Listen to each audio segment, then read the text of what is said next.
Hello everybody, welcome to this video clip. Hello. It is the 23rd of April 2012 and we are here in Limache, Chile. May I introduce to you Howard Richards. He is a philosopher of social science. And please, Howard, could you introduce yourself now? Oh I don't know what to say to introduce myself. I'm so old. I'm 73, I think, maybe 72 or 3, and I've done so many things in so many places, I can't keep track of it. But I do have one main idea I want to express, which is the theory of growth points. I guess I should say I was born in Pasadena. I live in Limache, Chile. That's 2 points to sort of where I began and where I am. I have lots of academic degrees. I might mention that. Yes, this is the first video of many videos which we will make, because you have at least 100 topics for 100 videos. I know that. So somehow for the first topic, first video we make together, you chose growth points. Growth point. So what is a growth point? That's the most important thing I want to try to communicate. I think that's what people most need to know. If there's one thing you need to know in this world, it's about growth points. Perhaps, you know, in our videos, first we always introduce you, the person who is sitting with me. Okay. And I'm a person who's obsessed by the concept of growth points.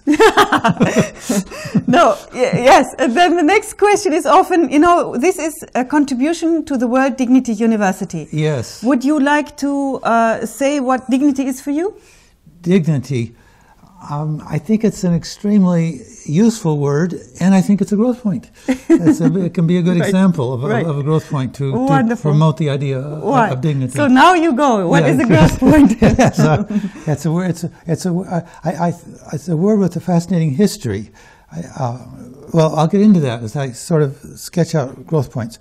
First, I want to say something about what a growth point is supposed to do, and then I'll go on to sort of how to identify and find one. A growth point is supposed to do 3 things. First, it picks up on something already happening in the culture. So when you find a growth point, you're not just talking to yourself. You're not wishing the world would change. The world's already changing. My Methodist friends like to say, don't ask what to do, ask what God's doing and then join it. Right? Well, that's sort of my idea about growth points. You have to find something already happening that you can contribute to, and what's it doing? That's the second point. It does something functional. It gets people fed. It overcomes alcoholism and drug abuse. It deals with some problem that needs to be solved in some constructive way. And third, and this is the part that's so crucial to understand, it gets us out of the structural trap that we're in. It gets us out of the dominant, I'm going to put this several ways, let's call it the logic of capital accumulation, what the Grenoble School calls regimes of accumulation. John Maynard, which school? Grenoble. It's a school of economists at the University of Grenoble in France. Grenoble in France, yeah. Right. Robert Boyer, Michel Allieti. These are people who sort of try to explain what's going on in the modern world. You could add Frederick Jameson and David Harvey to the same general idea. As really driven by a dominant logic, which is one way or another, there has to be profit, because without profit, nothing else happens, right? So, and given that, there has to be a regime of accumulation, which means that everything in a society, everything in a culture, has to be compatible with the confidence of investors and with the production process going. Right? So, for example, after World War II, there was a great fear that after the war, the West would fall back into the Great Depression of the 1930s. There had to be a regime of accumulation. They had to invent some way to get profit-making going again. And that was when, as a deliberate policy, the suburbs were promoted. The highways, the automobile culture was promoted. A few years later, television came in to promote mass consumption. This rescued the regime of accumulation, which had collapsed in the 1930s, with a new burst of ways to keep investor confidence up, keep sales up, and to keep the system going. So that, and what the growth point has to do is get us out of the necessity to have a regime of accumulation. It's not just a matter of saying, well, look, Keynesianism failed, therefore let's jump on the Ronald Reagan bandwagon and get America moving again, and the Thatcher bandwagon with subsidies for investors, bashing unions, reducing the social safety net, cutting tax, do all these things to boost profits, and then we'll do what the Keynesians failed to do, we'll keep the system going. So, and then but now neoliberalism is collapsing. People, what else can we do to keep the system going? Right. Well, my claim is we're not really going to solve human problems unless we get out of the structural trap of having to have one regime of accumulation or another, which does not mean we have no private sector. It does not mean we don't have businesses that work for profit. It means that we don't depend on them to such an extent that everything else, starting with the biosphere and starting with our very possibility of having a future, has to be sacrificed to keeping the logic of accumulation going. And that is a growth point, is something concrete that's happening that helps us solve that fundamental problem of humanity. And if we don't solve it, we're a gone species. We cannot save the biosphere. We cannot reach a socially sustainable level of social justice unless we can get out of that overriding what Ellen Wood calls the systematic imperative. Right. The systematic imperative that whatever happens, we have to keep up investor confidence and keep those profits rolling in because everything else depends on it. That I think I told you the other day why I didn't bother to go to Durban. Right? Right. I was in Pretoria at a conference. A lot of people followed our conference with going to Durban. I didn't go to because why? Durban was going to be the same thing all over again. It was going to be the environmentalists fighting the system. Right. And you can't fight the system and win. Right. Right. What you've got to do is change the system. Right. Right. Right. And that's what Growth Points is about. Right. So people will be overwhelmed now who listen to that. Ask me a question. Please ask me a question. Try to get me to clarify something that might be confusing or underline something. No, it's simply very, very big. So how do you change the system from within the system? Because nobody of us, as you said, the world system, as Wallerstein would say, is now defined by that system. Right. So how can you change the system from within it? We are now in, as Wallerstein says, there is really only one object for social science to study today, which is the modern world system, because the modern world system is everywhere. Frederick Jameson adds that it's even taking over the subconscious mind. The subconscious mind is being mined by TV ads to figure out what hidden fear can be used to sell something to make a profit. Right. So it's sort of everywhere. We're all sort of in it. But at the same time, there are things that are happening, there are countercultures happening that are working with a different logic. And one of the first sort of happy things you realize when you take a pluralistic approach and you realize that even though the logic of accumulation of capital dominates our world, it is not the only logic. Right. Hazel Henderson is good on this. She shows how much of what actually happens in the world actually happens from other logics. And for example, here in South America, the majority of employment is not found in working for a boss who's making a profit hiring you. Even today, you go to economics school and you study economics and you learn about how employment is a function of the profitability of hiring people, which is a function of sales. But that is not in fact true for over half the people who are actually working in Latin America today. So when you open your eyes to sort of take an anthropological view, a sort of Wittgensteinian view of looking at how things are actually happening in all their variety in the world, you find, well, the neighbor's making her living by taking in sewing, right? There are people who are living on the streets making their living by begging, right? There are all kinds of people who are selling things on the street in a so-called informal economy, and they're extremely numerous. They're even more numerous in Africa than here. So we recognize that, in fact... Or family ties also. Family ties.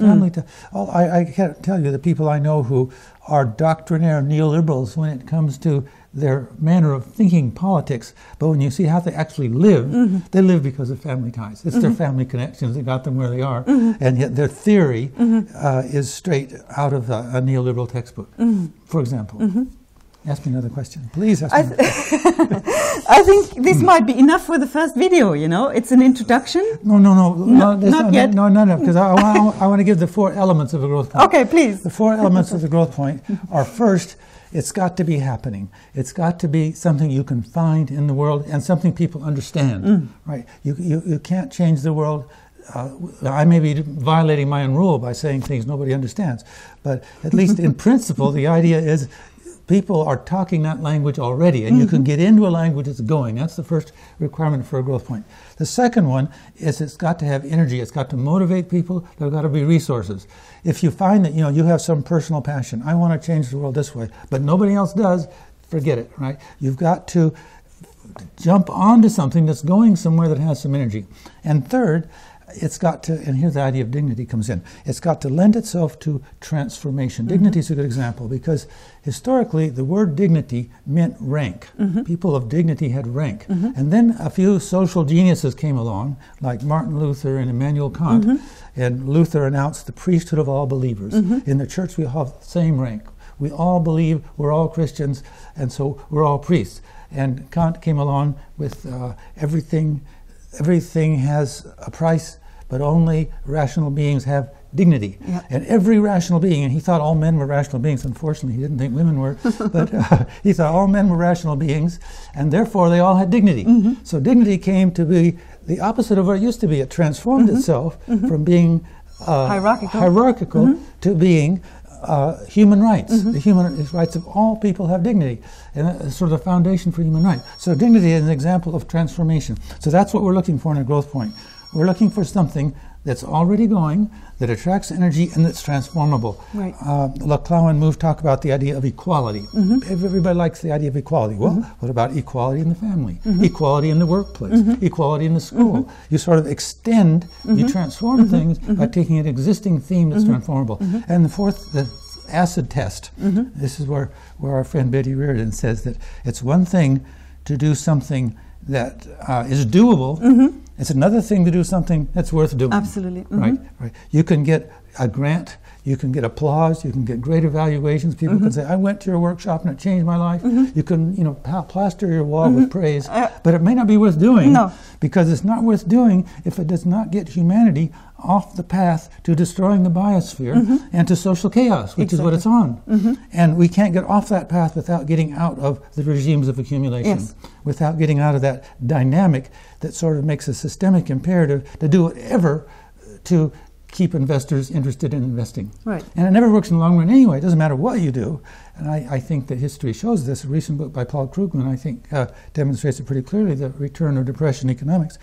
No matter what you do to make investors happy by offering all kinds of incentives, it's still not going to work. It's never enough. It's never enough. It's futile. But we've got to get out of that addiction.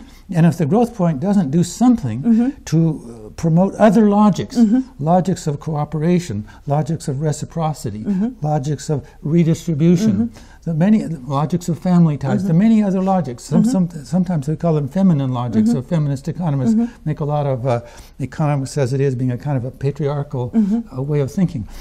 It's all these alternatives that already exist, which need to be nurtured to the point where they are strong enough that we can say to investment capital, yes, we like investment capital when it's green, when it's socially just, when it pays its taxes, and other than that, we don't need it. We don't need it because we have other ways of doing things. If you say, oh, then we don't invest, yes, that's okay, don't invest because we have other sectors that work different ways.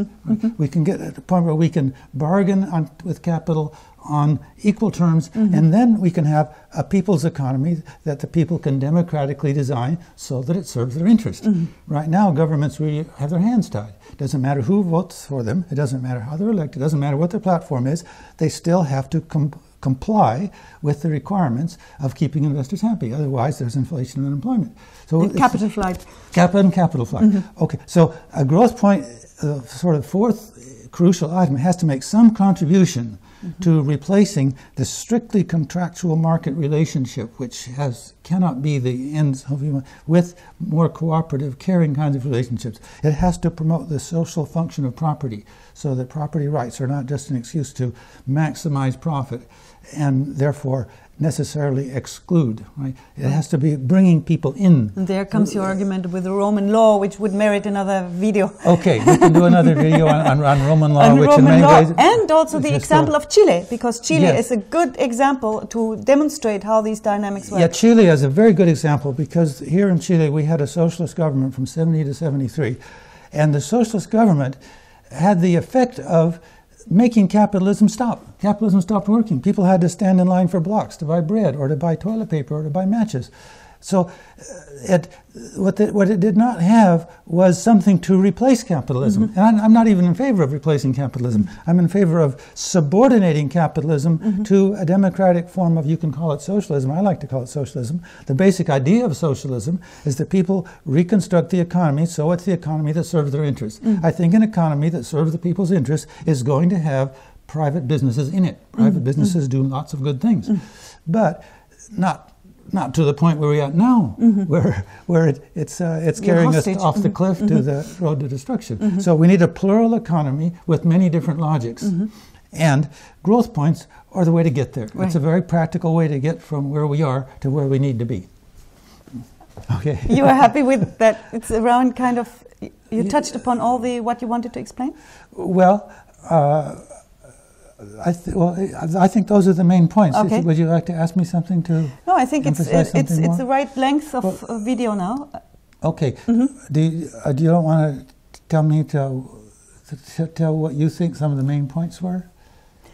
I think it's just hugely. You have put so much material on the table now. Mm-hmm. People will want to write down all the names of you mentioned so many thinkers and mm-hmm. and scholars who have thought that. So perhaps the end that you could do is really point. Yes. Here's my book. Yes. There's a book that Dignity Press just published, The Nurturing of Time Future. You can buy it from Dignity Press or you can buy it from Amazon. Yes. It's cheap. It's a cheap book. Yes, and it's not your only book. You're writing prolifically. Mm-hmm. And I just started reading Rethinking Thinking. So, if you watch this video and you feel completely overwhelmed, please, we have, Howard has a lot of material online so that you can read, because Howard, I have never met anybody who is like a walking encyclopedia, a walking university in himself. You are much more than a philosopher. Okay, but let me say, I got to mention too that some of my books, I have a co-author named Joanna Swanger. Mm-hmm. So look up Joanna Swanger too. And the Rethinking Thinking, my co-author is Catherine Hoppers. Right. Mm-hmm. Mm-hmm. So, Howard is somebody, he merits to be really followed and thought through, and because he brings so many wonderful arguments and important arguments. But most of all, do it. In your own life, follow a different logic. March to a different drummer. Do not march to the drummer of capital accumulation. Yes. So perhaps we say thank you now, and we will make more videos together on separate topics. Okay. Thank you very much.